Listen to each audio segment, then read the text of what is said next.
वक्रतुंड महाकाय सूर्यकोटी समप्रभ निर्विघ्नं कुरु मे देव सर्वकार्येषु सर्वदा.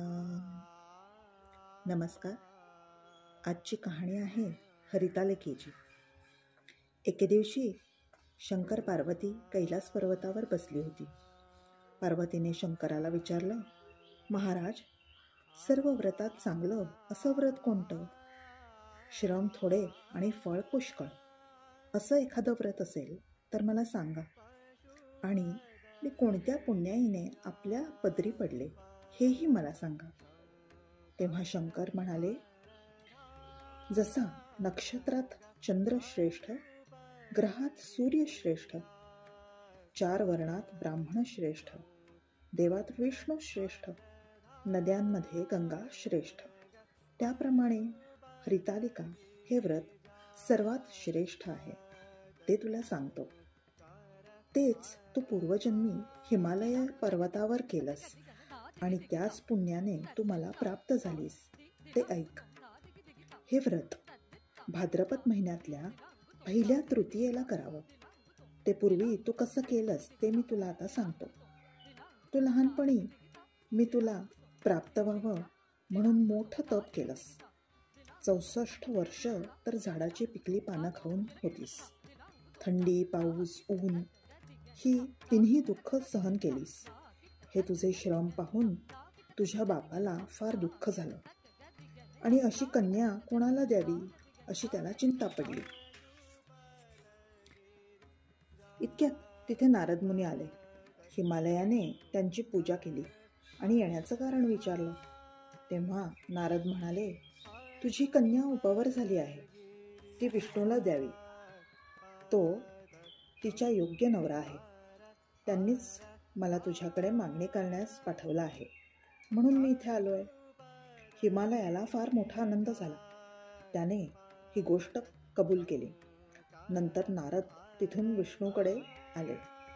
त्यांना ही हकीकत कळवली व आपण निघून दुसरीकडे गेले. नारद गेल्यावर तुझ्या बापाने ही गोष्ट तुला सांगितली. ती गोष्ट तुला रुचली नाही, तू रागावलीस. असं पाहून तुझ्या सखीने रागावण्याचं कारण तुला विचारलं.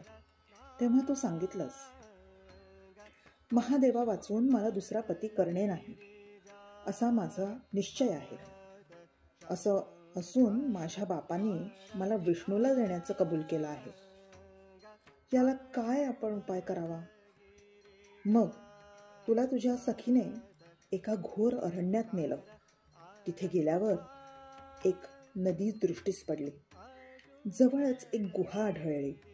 त्या गुहेत जाऊन तू उपास केलास.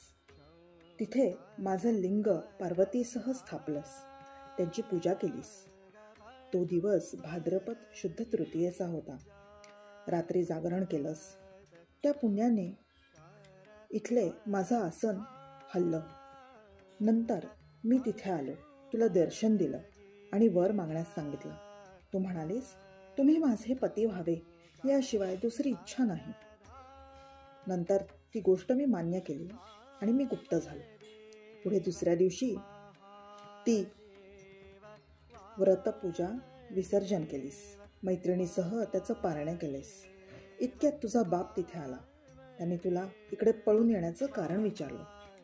मग तू सर्व हकीकत सांगितलीस. पुढे त्यांनी तुला मलाच देण्याचं वचन दिलं. तुला घरी घेऊन गेला.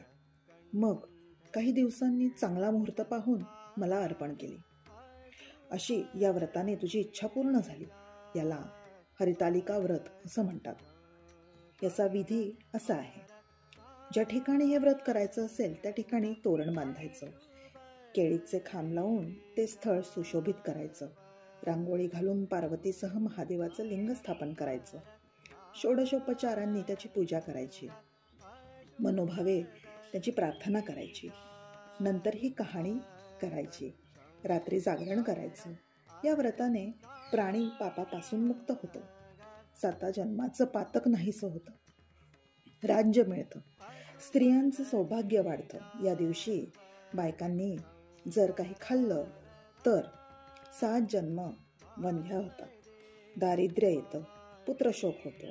कहाणी ऐकल्यावर सुवासिनींना यथाशक्ती वाण द्यावं. दुसरे दिवशी उत्तर पूजा करावी आणि व्रताचं विसर्जन करावं.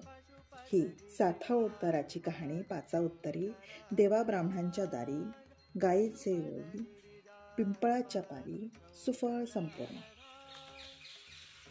ओम नमः शिवाय.